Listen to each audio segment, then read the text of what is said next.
Saluer et remercier Alain Gorius qui m'a fait confiance et qui m'a publié, parce que le livre effectivement est très beau et les gravures de Mikio Watanabe magnifient le texte.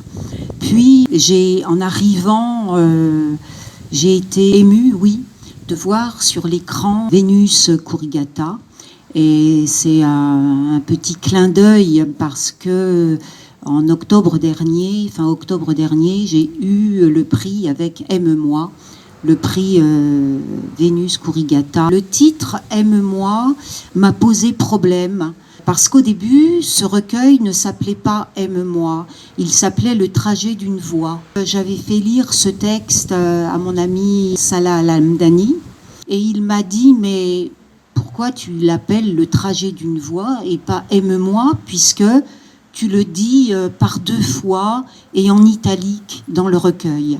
Ça a tourné dans ma tête et je me suis dit qu'au fond, pourquoi je n'oserais pas ce titre-là, qui est tellement simple, et peut-être que c'est la chose la plus importante au monde, celle que tout le monde veut, réclame, manque, et en fait il s'est imposé.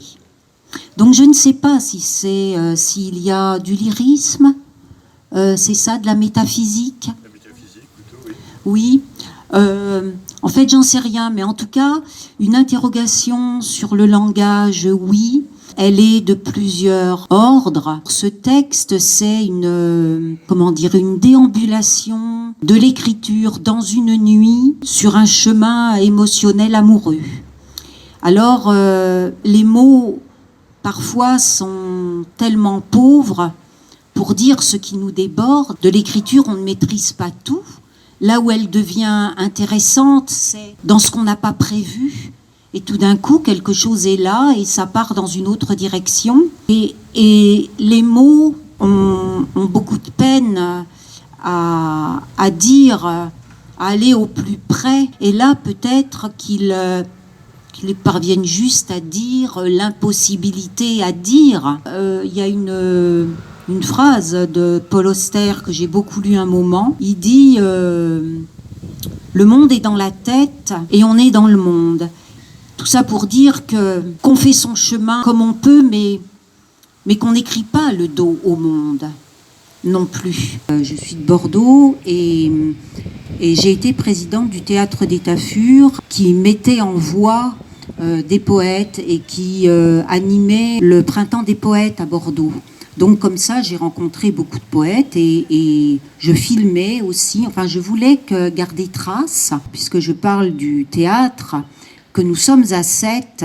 Et les mises en voix de poèmes, c'est aussi être dit, chuchoté, transmis par la voix, par l'oralité. Et c'est bien la raison du festival. Mais enfin, j'écris ce que j'ai envie d'écrire. Et puis après, on ne sait jamais où ça va, comment ça rejaillit en l'autre. C'est juste que ça chemine. Je lis pas mal de poésie, oui.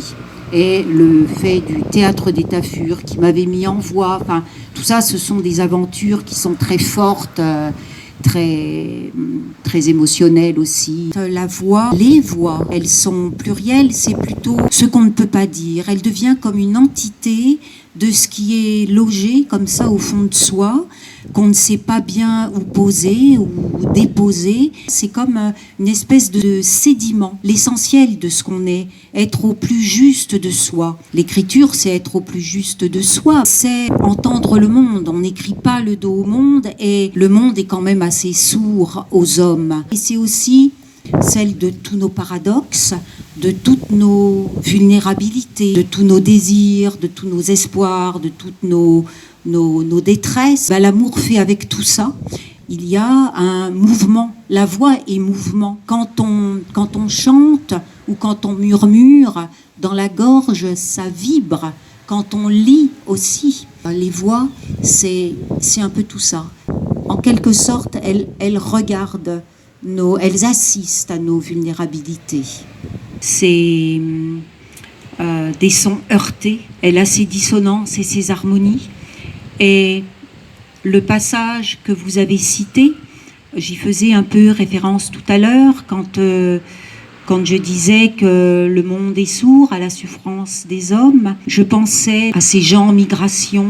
Je trouve que c'est une des plus grandes inégalités de ne pas être né du bon côté du monde.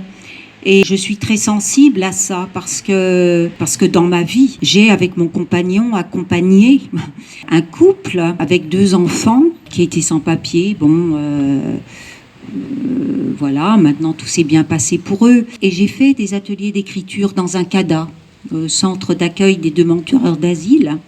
Donc j'ai été très sensibilisée à ces êtres qui n'ont pas de voix. Le couple qu'on avait accompagné, qu'on aime, et ils sont devenus nos enfants. Enfin, c'est une très très belle histoire de plus de 10 ans. Il disait, quand il traduisait de sa langue, qui est l'arménien, en français, il parlait pas très bien français, et il disait, au lieu de traduire, il disait qu'il fallait qu'il casse sa langue. Et je trouvais que c'était très très poétique. Peut-être que la poésie, en fait, c'est ça. Il faut aller casser la langue.